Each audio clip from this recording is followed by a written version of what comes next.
This is the School Success Podcast, a podcast for school leaders to learn from other school leaders what's working and what's not, and to get inspiration and encouragement, as well as strategies to grow school enrollment, connect with families, retain teachers, recruit teachers, and everything in between. You guys are heroes, and I cannot thank you enough for pouring into this next generation that's coming behind us. My goal is you will take at least one thing away from every episode that you can take back to your school to make it better than it is right now. Please enjoy the School Success Podcast. This podcast is brought to you by the Herzog Foundation. Time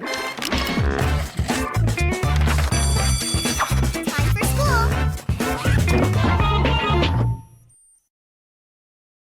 Hey, School Success Makers. Welcome to another edition of the School Success Podcast. I'm your host, Mitchell Slater. I'm joined by a new friend out of the great state of Missouri, Derrian Fletcher, who is the head of school of Rock of Arrows Christian School in Blackwater, Missouri. And I got connected with her through the Herzog Foundation, who obviously we love dearly. They're a sponsor of the podcast. And so I got to know her and her story, and was like, one of my favorite things to do is share people's stories on this podcast of their journey from being either in business before or in education, the public sector, and now boom, they're starting schools, they're starting Christian schools, whatever it may be. And that is part of her story. So we're going to dive into that here in just a little bit. But before we do, I always pass it off to the guests to introduce themselves. So Derrian, welcome to the podcast today. Thank you so much for having me. We're going to have a lot of fun today, but before we dive into all the content, I ask everybody the same question. Typically don't give them a heads up on this question, which makes it a little bit more fun unless you've listened to past episodes. So I always ask, if I was to visit you in Missouri, so obviously specifically, I know we talked about this before we got started, like Blackwater was the address here, but if I was to visit you in Blackwater, Missouri, or the actual town you guys are in, what would you say, Mitchell, you need to eat this and do this to experience Blackwater, Missouri, or the area around where you guys are at? Yeah. Okay. So our church is very rural. So the two closest towns are Blackwater and Arrow Rock. Both are historic towns. So if you were to visit, Arrow Rock's closer to me, so I'm most familiar with it. So I'll just say, if you were to visit Arrow Rock, you should go to the Lyceum Theater. They have a lot of plays. I took my daughters to see Frozen there over the summer, and they do a great job. And then they have one of the oldest historic restaurants, I think it's the J. Houston Tavern, and it's been operating since 1834. So they have great food. I recommend their fried chicken. And then there's also an ice cream shop. They make homemade ice cream, Badger's Hideaway, and they do like specialty flavors. Over the summer, they had avocado ice cream, so they're pretty cool. All right. So ice cream and going to the theater. I love it. Cool. Yes. Well, for diving into today's content, I know we talked about a little bit of this before we started recording, but I'd love to hear just a little bit of your background. So obviously, I know you have a background in education, but tell us a little bit about your background and then also what God has kind of pulled you into be doing. So obviously, share about your school a little bit. But let's start with your story first before you get going. Yeah. So I started out in the public school system. I actually still teach there one day a week. Our closest school is rural, and we have preschool through 8th grade, 60 kids throughout the whole school. So that is where I still teach one day a week. But I started out as a full-time teacher, and my kids went to this public school with me. And I just noticed really quickly that I was not going to be able to have the control as a parent that I wanted. I was not able to control the things that they were being exposed to, even at a really conservative small school, and I love them dearly. So I don't want to put them down or anything, but the specific incident that really changed my mind was they showed a movie that, in my opinion, was not appropriate for my little first grader at the time. And they were very sorry about it. They apologized, but that just, that woke me up. And I'm like, I can't have the control as a Christian parent. I can't control what they're seeing, who they're friends with. So that it was an eye opener for me. And then my uncle, he was my neighbor. His kids went to the same school, and we both just kind of came together and were like, okay, let's talk about homeschooling. What could that look like? My husband was not on board at first. And so he and my uncle were really good friends, and that helped kind of get him on board with everything. And he was like, how could we do this at our church and what would that look like? And he ended up passing away about 2 months after that. So this whole push to start this school really was based off of that dream that we shared together. Man, I love that. Obviously, sorry for your loss on that, but love that that was an inspiration for you guys and a piece of starting the school and following the what the Lord's call is on your life. I also Yes. I hate the movie piece that you shared for that part, but I think that was like the turning point, obviously, for you guys for like, wow, this if that maybe hadn't happened, would there have been enough Right. prompting from the Holy Spirit to go, you know what, I think I need to do Mhm. this thing. And so obviously everything happens for a reason in terms of that stuff. Right. So love that. I love that following the call. So obviously, I'm sure Mhm. since following the call, everything has been super easy. Like rainbows and butterflies, no issues or problems at all. I'm sure has happened, right? I'm going to be honest, it has really fallen into place beautifully. I mean, I know that's probably not the answer that people are looking for, but I mean, we've just been so supported. And our biggest stumbling block was figuring out the legal aspect of it. And I was connected with Yes Legal through Herzog, and they recommended the 508 company to me. And then after that, they did all the hard part for me. And then we were just able to go forward after that. So we had the families, we had, donors, we had the support of the church. And so we were just able to make it happen, which That's I know is awesome. not everyone's everyone's story, but it's just been amazing. It shows that this is what we were supposed to be doing. So, Man, amen. Well, if you could, obviously you said things went great. If there was, mhm. if you could rewind, is there anything Mhm. you would have done differently that you're like, man, like there was a huge, learning piece. Maybe it wasn't even bad, but is there something you're like, I would have done that differently in starting up a school? I don't know. Probably. I'm just so new to it right now. So we just launched in August, and there are things right now that I'm like, okay, next year I'm going to do this differently. But I don't know that I necessarily would change anything at the moment. I'm sure I will look back on it down the road and realize that there was probably an easier way to do something, or but right now, um, I can't think of anything right off the top of my head. Okay. No, that's fine. So you obviously went from, I know you're still teaching 1 day a week, you said at the Yes. school. So you Yes. have Uh-huh. that and then starting the school, but your school is not a regular 5 day a week school, correct? Right. Yes. So we're a hybrid school. So we meet on Tuesdays and Wednesdays from 9 to 3. And then the parents can homeschool, 4 or 5 days a week, whichever they choose. And we are using a curriculum for English and ELA and math that the parents also do at home. But we are heavily focused on life skills, nature, outside time. So I don't send home anything for like the science, social studies, life skills part. That is on the parents. But when they're with us, we do a lot of life skills and just um, things that kids really need to learn that they don't get in a public school. Okay. I would love to hear more about the life application piece that you guys are doing, like outside time and things. What are some of those things you're doing that maybe are not what the public school in your area is doing? What are some of those things? Yeah, so we started off the year, apples. We learned how to can apples. We learned how to process them. We learned, the life cycle, which is something you would learn in a public school. But we got to break it down a step further, and they got to be a part of that. They peeled our own apples, and we cooked them together, and then they each got to take home. Well, actually, we're gonna give them as gifts to their parents at the end of the year, but they each get their own little jar of apple butter that they personally can to take home. So we're doing things like that, learning about gardening. We're learning about harvest right now, corn and all the many uses. So that's kind of how we're doing it right now. We just anytime we can be outside, I we try to be outside too. So, Good. And it's so good for kids. I know there's so much data on like the first thing they should do in the morning is go outside and be outside in nature. Is it really good for their just yes.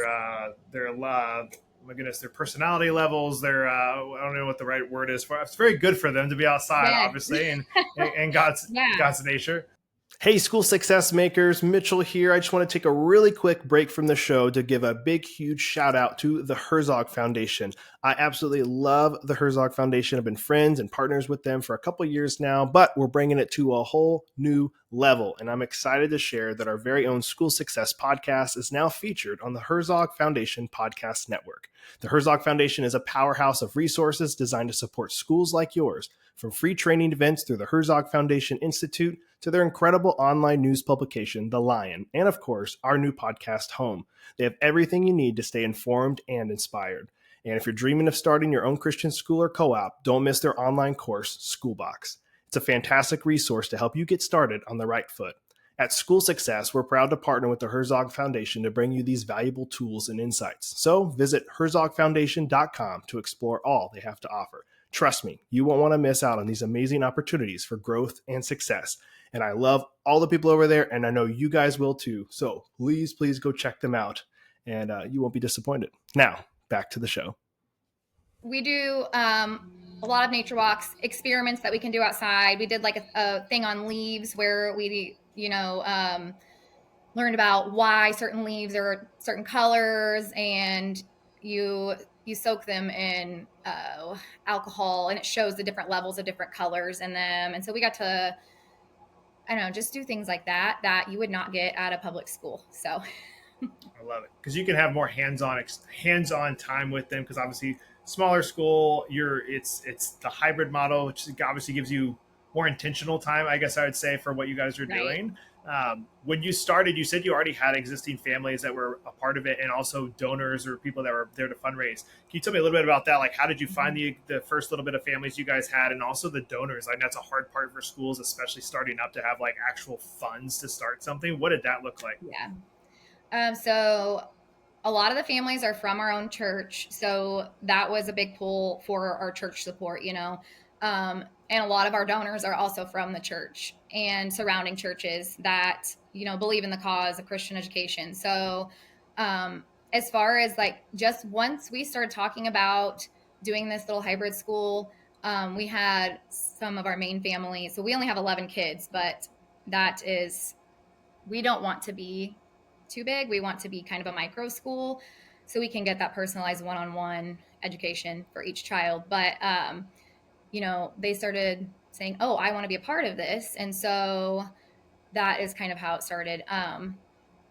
But the initial students came from our church. Okay. I know you have a really cool story when it comes to your facility, the building you guys are using. Tell me a little bit about how that fell into place and what that looks like right now for you guys. Yeah, so our church has just been really supportive. Our elders were like, we've always wanted to start the school. We just don't know how. How can we support you? And we're kind of outgrowing our building anyway. So it was kind of, perfect timing. They were like, we can add on an addition. You guys can use it. So they added on a space for us. So now we have this new space is also, the kitchen area. When we have like basket dinners and things after church, we use that. But also, we use it as our classroom space as well. And so that gives us 5 classroom spaces in the church. And of course, that one, the new addition that they did, that's where we have our Bible time, where we have all of our group activities together, because it's just a really big space, open space for all of us that, there's plenty of room. So they just wanted to make it happen. Again, my uncle was a deacon of the church, and this was kind of his vision as well. And so I think that was also a driving factor for a lot of the members of the church too. They wanted to make that happen for everyone. So that's kind awesome. Of our story. I know you mentioned wanting to stay small, wanting to be a micro school. Yeah. Do you have a current vision for like the next 5-10 years, like what you would like the school to become or be? Yeah. So I'm hoping so right now we're preschool through through 6th grade. hoping to open 7th and 8th grade in the next 2 years or so. And then we're actually in January launching 3-year-old preschool, because right now it's just 4-year-old, but we had a lot of interest in 3-year-old preschool. So we were able to start that in January. We have a teacher and a few students that are going to be coming. So, but our future plans would just to be through 8th grade. And that way there's just not a lot of options for families around here is we're so rural. So that way they can continue on at least until middle school. And I want that for my own children as well. So, Sure. mhm. So obviously, you just started. I know it just launched in August. I would love to hear some advice from you when it comes to like if somebody is looking at starting a school. I know you're again just at the beginning of it, but you're right in the middle of it too, which is kind of cool and exciting. You just started it, so it's all fresh. What are some of the things that come to mind that you'd be like, man, I wish I had known this when I was getting started? Was there something that one, two, three, four, five things I guess that kind of come to mind of like, I wish I had known this earlier, but it's okay, I know it now, that you would love to share with somebody who might be looking to start a school? Yeah, I think for me, I was so focused on curriculum and like all the fun stuff. I don't, it's very important stuff still, but I did not realize how much how many other things there were, like the finances and like all the business and the legal parts and like tax information. All of that is so out of my realm, and so I was really, I don't want to say blindsided by that, but it was a big eye opener for me. And just trying to do it all on my own, I've learned that I need help from a lot of different people. Everyone has a gift, and there are so many people willing to share theirs. And so for me, just asking people for help, I need to do, and I wish I would have from the beginning. So, What are You got connected obviously with the Herzog Foundation too. What was your yes. experience with Herzog and the service and help that they were able to give you? I know you shared a little bit of that, but what are some of the Yeah, other things that they've come they were beside you to do? huge. Yeah, huge in that. So okay, right after I quit public school and decided to homeschool, it was mostly me just trying to get through that first year. I mean, through grieving and just like not even knowing what I was doing at all. It was a really hard year. And then finally, we're like, okay, we kind of have a feel for this. How can we now take this one step further and maybe open a school? And I was on family vacation and I was researching, and the Herzog Foundation popped up while I was researching, and I just immediately filled out an application to their school box. I was like, I just felt like God led me there, so I took the plunge immediately and got set up with their modules, and they were just so helpful, showing me the steps that I needed to take to get to where I am now. And probably the most helpful thing was the website that they paid for us to use, and then having a mentor to kind of talk through things with. She was super helpful and very encouraging, and it was just nice to have someone to bounce ideas off of. And then they also got me connected through Yes Legal to the company that helped me with all the legal parts of our school. And they just, I don't know, they're so encouraging. And I went to a couple of their conferences, and they're just amazing. They're so hospitable, and just, they want you to be successful. It was just a great experience. So if you went to one of those some of those trainings, what was one of your top trainings that you went to that you would recommend? Because I do plug this all the time for schools. I'm like, you got to check out these free trainings that Herzog does. They're incredible. You just got to get there. What were some of your favorite ones you've gone to? So I've only been to two, and my favorite one was the marketing and enrollment one. I just felt like it applied to me more. I went to, I'm trying to remember. It was like a communication. I can't remember, but it was a little bit for bigger schools. It didn't really apply to me as much. But the marketing and enrollment, I had so many takeaways. I was like, okay, I need to implement this, this, this, and this. And, of course, they pay for everything. Your food is covered. Your hotel is covered. And it's just a really fun getaway, kind of. They're just so amazing. Hey, I just want to take a really quick break from the podcast to highlight one of our amazing partners and sponsors, ClassReach. If you're a new school administrator or founder and are struggling to keep up with all the hassles of planting a new school, like collecting tuition, communicating with parents, or handling student data, then you need ClassReach. ClassReach is the all-in-one software that helps with everything from admissions and tuition to classroom management and parent communications. Sign up for a free consultation with one of their school specialists and see how ClassReach can help your school grow today. You guys can check them out online, classreach.com. They are a kingdom-minded company, and I love their leadership team there. I've become friends with a lot of them. They truly are a great company. I support them, and I love them, and you guys will love them too. Check them out at classreach.com. Now, back to the show. Good. I 100% agree. We love them to death, so I'm glad you got connected with them.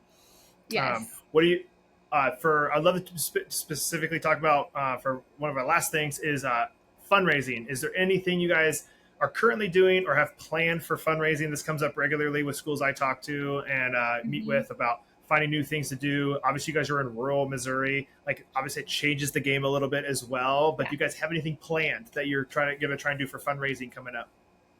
So we over the summer we did an art camp, and so we had like 20 kids, and that was really fun. I wouldn't say, I mean, we made money off of it. I wouldn't say it was like, a giant fundraiser or anything, but it also helped get our name out there, and like people could see, this is kind of what we're about, which I think is equally as important, honestly, maybe even more important than the money aspect of it.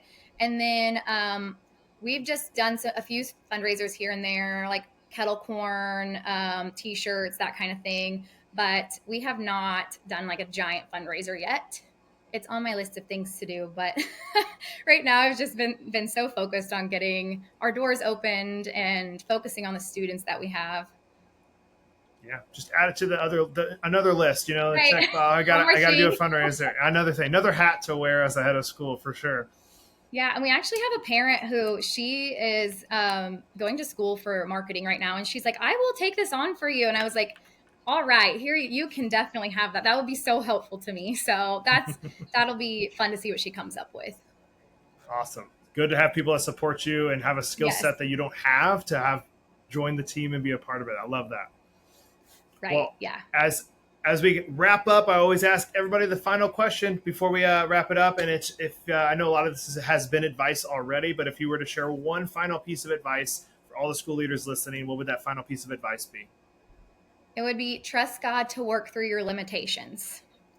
So you think you can't, but God can. And I think that if I were to say, oh, I'm not going to do this because of money or whatever it may be, then we wouldn't have been able to do any of this. And God can help you through it, and he will help you through it. So that would be my biggest advice for people who want to do something like this.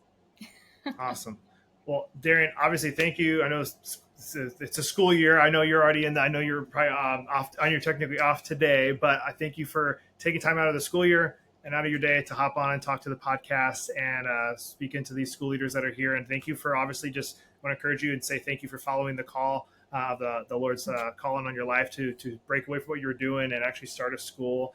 So wishing you guys nothing but the best is what you continue to do, and I hope it grows and is everything you want it to be with the school. Thank you so much. I appreciate you having me.